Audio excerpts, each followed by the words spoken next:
नमस्कार दोस्तों, आज मैं आपको श्रावण शुक्ल पक्ष की पुत्रदा एकादशी व्रत की कथा सुनाने जा रही हूँ। युधिष्ठिर ने कहा, हे केशव, श्रावण मास के शुक्ल पक्ष की एकादशी का क्या नाम और क्या महात्म्य है, कृपया आप कहिए। श्री कृष्णचंद्र जी ने कहा, हे राजन, अब आप ध्यान पूर्वक इसकी भी कथा सुनो। द्वापर युग में राजा महिजीत महिष्मती नगरी में राज्य करता था, परंतु पुत्र न होने के कारण वह अत्यंत ही दुखित था और पुत्र प्राप्ति के लिए अनेक प्रकार के प्रयत्नों को करता था। अनेक प्रकार की चेष्टा करने पर भी उसको आनंद देने वाला पुत्र रत्न प्राप्त नहीं हुआ तो राजा ने अपनी वृद्धा अवस्था को देखकर एक दिन अपनी सभा में अत्यंत ही चिंतित होकर प्रजागणों को संबोधित करके कहा, हे प्रजागणों, मैंने इस जन्म में जहाँ तक ध्यान आता है कि कोई भी पाप कार्य नहीं किया और न प्रजा से अत्याचार पूर्व धन को लेकर अपने अर्थकोष में संचय किया, न किसी की धरोहर का धरण ही किया, बल्कि अपनी प्रजा का पालन पुत्र के सदिश कर रहा हूँ। धर्म कार्य के द्वारा पृथ्वी को भी अपने बस में कर रखा है, अत्यंत दुष्ट कार्य करने वालों को दंडित किया है और शिष्ट शत्रुओं के साथ भी मैंने उत्तम से उत्तम व्यवहार किया है, परंतु न मालूम किस अज्ञात कारण के विषय से मुझे पुत्र रत्न की प्राप्ति नहीं हुई। इस पर आप लोग ध्यान पूर्वक विचार कीजिए।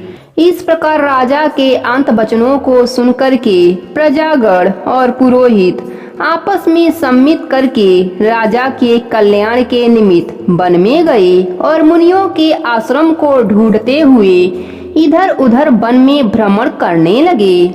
उसी वन में उन्होंने अत्यंत ही घोर तपस्या करते हुए निराहार जितात्मा जित क्रोध महात्मा लोसन मुनि का दर्शन किया, जो कि सर्वधर्म तत्ववेत्ता एवं सर्वशास्त्र पारंगत दीर्घायु थे, जिनके की कल्प के अंत में केवल लोम ही गिरते हैं। इसी कारण से उनका नाम लोमस पड़ गया।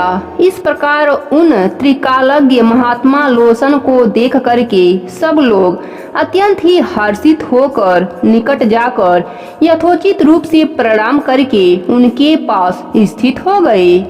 लोमस मुनि ने सब लोगों को देखकर यह प्रश्न किया कि तुम लोग यहाँ पर किस कारण से आए हो और यहाँ पर क्यों स्थिर हो गए।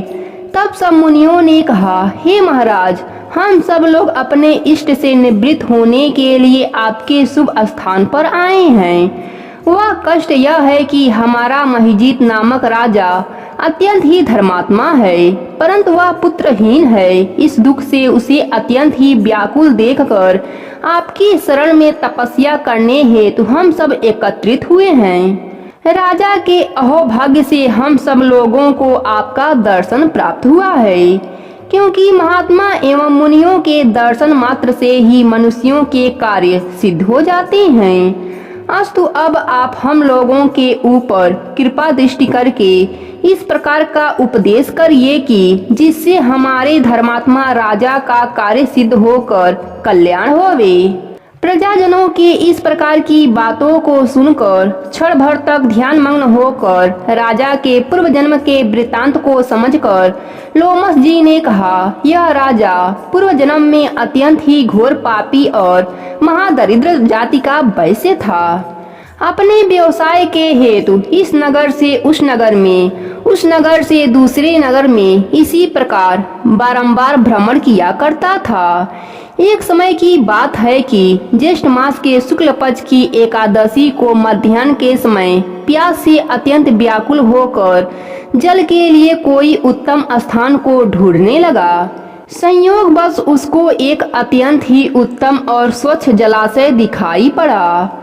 उसको देखते ही जल पीने की इच्छा से उसके समीप गया। उसी समय एक कुछ ही दिनों की ब्याई हुई गौ अपने साथ बछड़े को लिए हुए उसी जलाशय पर आकर जल पीने लगी।